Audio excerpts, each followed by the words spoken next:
What's poppin', y'all? Man, the Drake hate is disgusting at the level that it's coming out right now. Because if you guys remember, after Ebro referred to Drake as something that takes the lives of many every single year, he comes back and says, yeah, it's Drake Day at Apple Music. The Apple Music executives told him, hey, listen up. All right, you can do all that stuff on your own show, but you're playing Drake, you're spinning Drake on our Apple Music right now, okay? Buddy, get back to work. So he had to do just that, but not without hating on his own show, because he would address some bars that Drake had levied towards DJ Khaled, his former friend who had snaked him. I'm sitting here waiting for that. So while we're talking about Khaled and him trying to call Khaled out, let's not just act like this is all clean for everybody's on the right side of history here or speaking out. Let's again remember, we can't allow that one issue to be they're good now.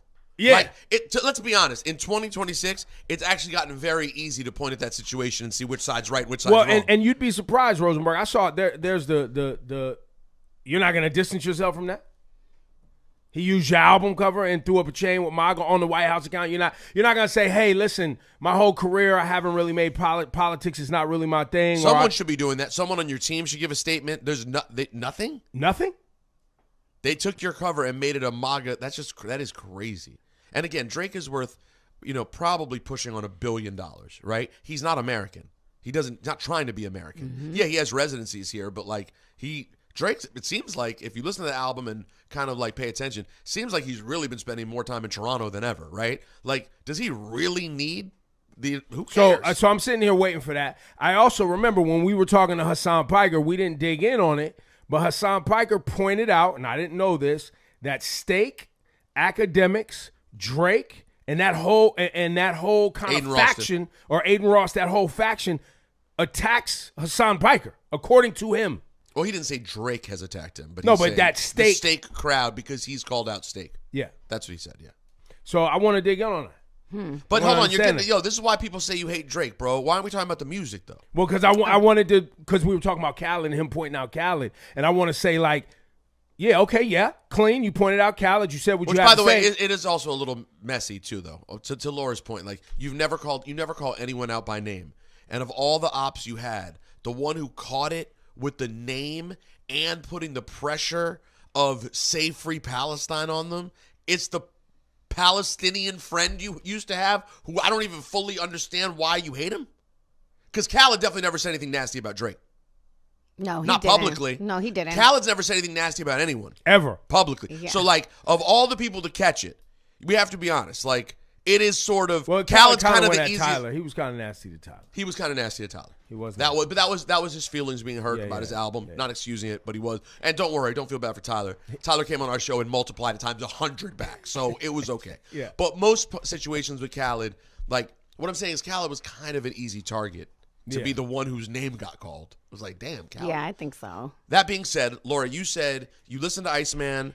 And So first off, I believe Drake is pushing more than $1 billion. I mean, if he's spending, 15 M's, it looks like probably close to 50 M's on the production of Iceman. The rollout, flying people out, jets, huge team, all of that. The guy is up a disgusting amount of money. I mean, it was $1 billion just for music, and that's not without all of his deals. But what they're referencing here is the White House. They threw up a post using the Iceman photo, and they've been doing this for a lot of artists. The White House account, I'm not gonna lie, that stuff is corny. I just can't see people thinking it's cool. They just try to have all of these different edits, and I guess it works for the average numbskull that's just oh whoa, they're posting cool music on here. But I see what they're doing, and if you have two eyes and a brain in between those two ears, you can see what they're doing as well. And the fact that they expect him to denounce that is, I think it's a bit of a reach, because what they're saying here is, and let me give credit to Ebro and Rosenberg. So Rosenberg, he's fully Jewish. Ebro, he's like Drake in that Ebro's mother is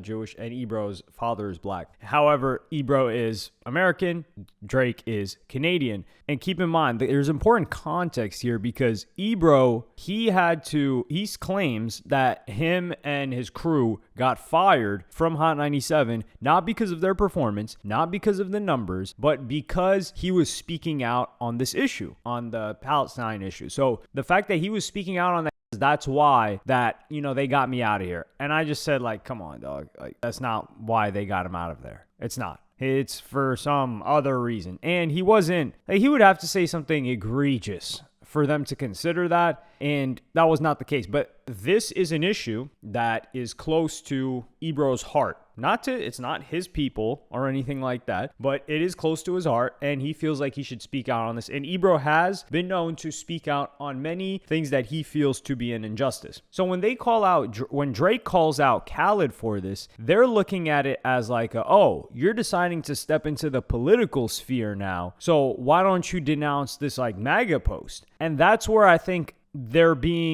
I don't think they're being disingenuous, actually. I would just say that they are using this to their advantage and not looking at it from Drake's perspective. When I saw this bar, I didn't take this as a Drake is taking a political stance. I saw this as Drake thought Khaled was his brother. He got betrayed by his brother Khaled. Not just betrayed, but used, because Khaled says he has 2 songs with Drake, 2023, and he says he's going to drop an album in 2024. Beef happens in 2024. Khaled is absent. The album doesn't get dropped. The songs don't get teased. Nothing happens. 2025 comes, and then Khaled pops back out with those same 2 songs. And Drake is like, what the hell? This guy hasn't checked up on me. He hasn't helped me. And he's just going to come back and like, oh, well, you just went through a battle and you're bloodied and battered over there, and it looks like you managed to heal up. Well, I'm going to need those 2 features that you gave me 2 years ago.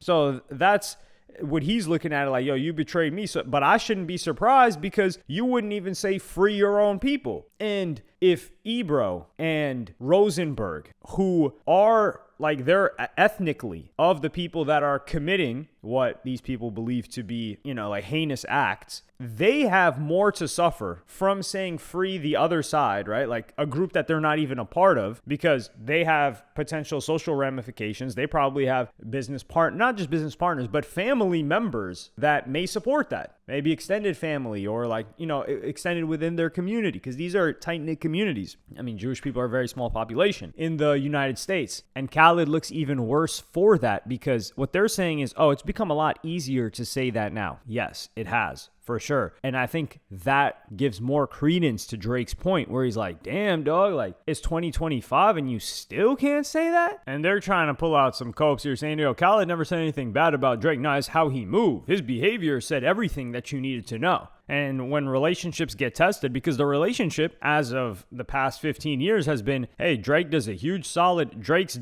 invested a lot into Khaled. Like, what do you think if we're talking about tit for tat, Drake has given Khaled mountains and mountains of money, boatloads of clout, and kept him relevant and given him some of his biggest hits. And what has Khaled really done for Drake? Did Drake ever really need Khaled? No. You could say maybe something happened early on in the Birdman, like Cash Money days, but he definitely paid off whatever minor debt that could have been back in the day. And then they bring up this stupid point that I'm going to debunk in just a second, which is when they say, Hassan Piker, the streamer, who's unfortunately, the guy's so...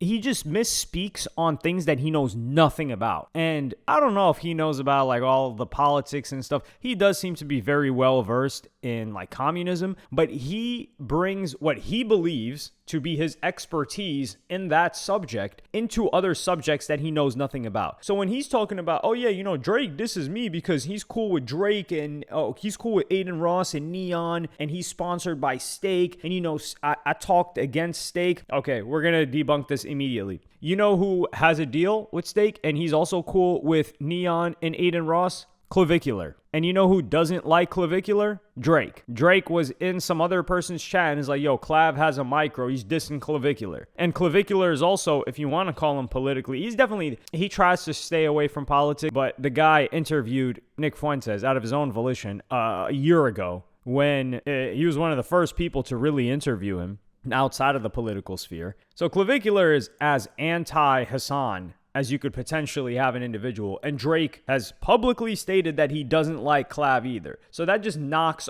over the entire ridiculously dumb theory that, oh man, Drake there's this like web that's trying to take down Hassan and it's because of like Steak and these other guys. No, it's not that. He just doesn't like the guy. I mean, Hassan is a hard guy to like. He's also depressing. But anyway, Jeremy Hecht, who had a show with DJ Head that got canceled very quickly. It's funny that they thought they could spin up a show off of Drake hate. Like Kendrick won and they were like, yo, it's the dot era, guys. Yes, Kendrick won. I don't care what you say. And they're like, yo, it's the dot era. No, there was no dot era. Let's just put it that way. It was a Kendrick victory lap. That's what it was. Shout out to Nipsey Hussle on that one. But they had this show that was based off of that because DJ Head was like the spokesperson, mouthpiece for Kendrick Lamar for quite a while. And it ended very quickly. But he would speak out and say the White House has now made 2 promos using Drake's album, which he hasn't denounced yet. But they thought we were crazy for saying Iceman is a tone-deaf album title in this climate. What? I don't even know where he's going with this, but anyway,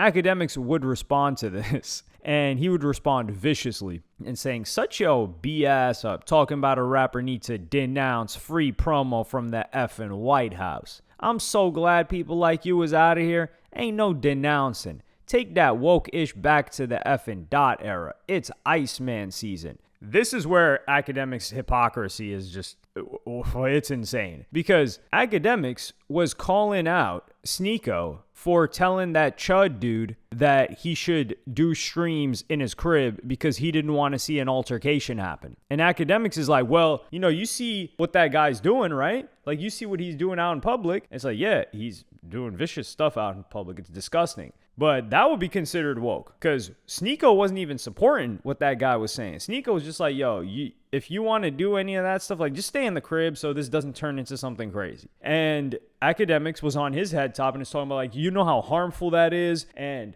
how people feel about it. Well, that's the same thing that Jeremy Hecht is talking about when it comes to the White House. Like some of these edits, people would find them very insensitive. Some of the stuff that's been going on with like ICE and all that. And Academics is talking about like, yeah, I'm only concerned with what's happening in my backyard. Well, that's your country and this is what's going on. So Jeremy Hecht feeling a type of way about that, or people in general feeling a type of way about that, is not much different than your take on the Sneeko Chud type of situation. So the whole, like, you can't use the whole, like, oh man, like, take back that woke era stuff. Now, granted, do I think Jeremy Hecht or Ebro are correct here in that some denouncing needs to happen? No, hell no. Because the problem is, once you start denouncing, you've got to continue denouncing everything. Because they're just going to hit you with this you ain't denounced this one yet. So now you see a clip of, I don't know, like, let's say Nick Fuentes bumping Drake. Now suddenly Drake has to say, oh, by the way, guys, OVO does not like support or represent or come behind this guy too. And here's a long list. We've got 247 names that have played Iceman. We don't like any of these people. So we just want to know that we're not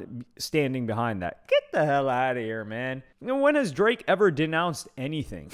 It's just stupid. When has Kendrick Lamar ever denounced anything? How about we do that one? But Ebro would respond to Academics' response to Jeremy Hecht and say, Ac is gassed, laughing emojis. And yeah, I mean, Academics is really gassed. And then he says, you're too invested, relax. In response to Academics saying, that felt like we won a championship after 2 years of pure hate. And his ring was the chain that Drake put around his neck, which it would have been funny if he let Drake chain him. It's like getting knighted. And to Ebro saying that, hell yeah, Academics is invested. Isn't that what we expect him to be for Drake? Like, we consider him Drake's biggest D-rider. He said that he's Drake's right hand, which, that comes out crazy. But Drake rewarded him. I mean, we expect that out of him. He's been on the front lines for Drake. That's as invested as you can get.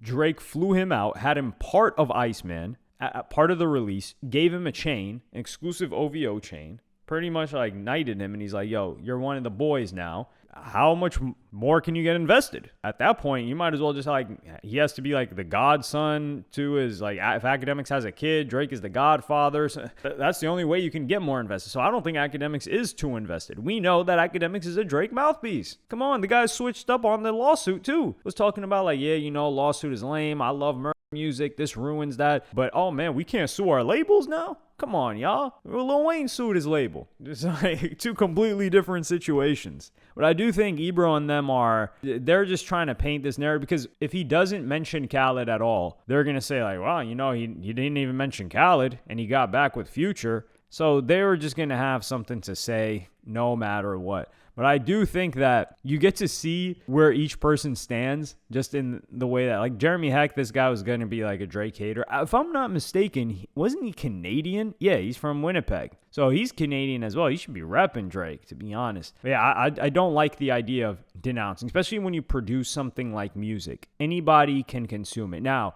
if people are using it without a license and, I don't know, there's a film or something like that, or they try to make it seem like Drake is supporting what they are doing, then that's a different story. But at that point, Drake would just send somebody else to say something, like in Academics, and be like, yo, Academics or Drake said that he never collaborated or met this person. That's what those people are for, not Drake. But let me know what y'all think about this in the comments. Like and subscribe and hit the notification bell if you enjoyed. And I'm going to see y'all on the next one.